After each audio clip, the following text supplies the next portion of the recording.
variação livre e variação posicional. Então, tentarei entender um pouco sobre, só ajeitar aqui, sobre essa questão hoje, no que se refere à fonética e fonologia, especialmente nesse caso aqui, fonologia, né?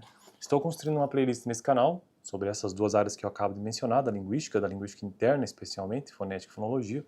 Fonética se preocupa em estudar o fone, ou seja, como é que se produz, e também a transcrição e descrição dos sons da fala. Então, o fone que seria a menor unidade da fonética. E fonologia estuda o fonema, ou seja, a cadeia sonora, e fonema sendo a menor unidade deste nível linguístico. Então vamos lá.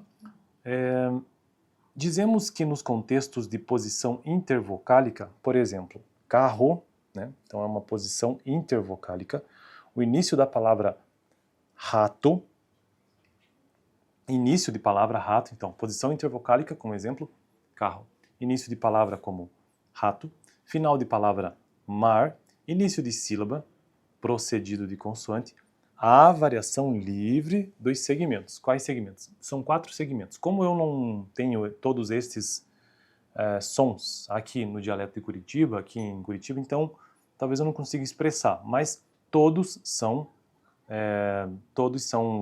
variantes ou variações do som de R. Então 2 deles seriam os R's mais fracos e os outros 2 seriam os R's mais fortes.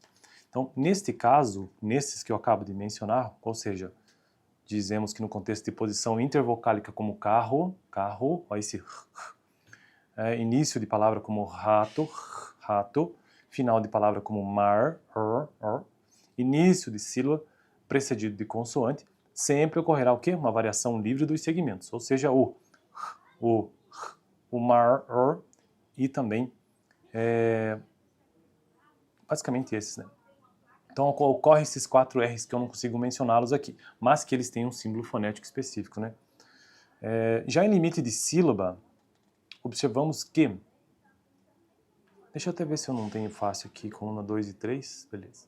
Já em limite de sílaba, observamos que a distribuição de segmentos, os 4 R's novamente, dependem do contexto.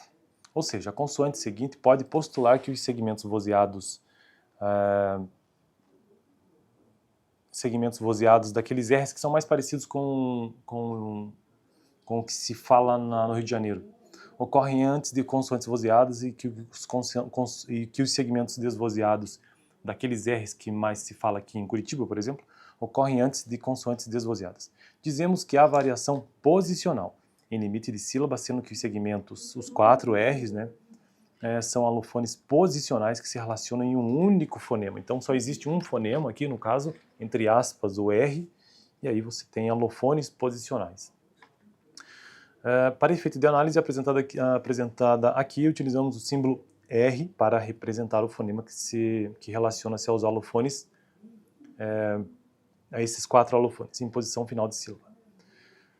Em 4, formalizamos em termos de arranjo e alofonia do vozeamento de R, a qual denominamos alofonia do vozeamento 1. E aqui também já finaliza o vídeo de hoje, tratando então ou mostrando essa alofonia do vozeamento em 1. Então existem 2 tipos de alofonia que a autora traz desse livro aqui, alofonia vozeamento em 1 e alofonia ainda tratando do vozeamento 1, só que com mais explicações. Aí o fonema então não são 2 tipos, são apenas um que ela traz por aqui pelo menos, né, a autora Thaís Cristóforo e Silva. E aí o fonema é o R e os alofones são, primeiro, o alofone posicional ocorre em limite de sílaba, antes de consoante vozeada. Por exemplo, corda, corda, corda, corda.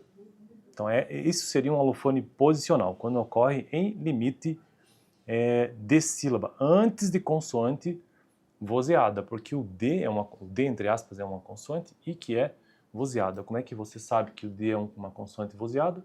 Porque as pregas vocais aqui, ou a prega vocal, ela vibra, né? Então, ó. Então, sempre que ocorre nesse contexto, isso será um alofone posicional, nesse limite de sílaba. E a segunda situação, o alofone posicional, os outros 2 alofones do R, mais próximos do que se fala aqui em Curitiba, ocorrem em limite de sílaba antes de consoante desvozeada. Exemplo, torto, torto, torto. Bom, basicamente isso então que ela traz no vídeo é uma situação um pouco difícil, na verdade, né? Esses R's todos, essas alofonias fonema é o mesmo, né? Eles são complexos, ainda mais tentando entender em que contexto que eles estão acontecendo. E, na verdade, fonêmica procura identificar isso, né? Quais são os contextos que os sons estão surgindo. E essa é a intenção dessa autora nesse exemplo de hoje. Bom, então no próximo vídeo ainda continuando, né, sobre a alofonia do vozeamento 1, mas com um pouco mais de explicação textual. Fico por aqui, valeu!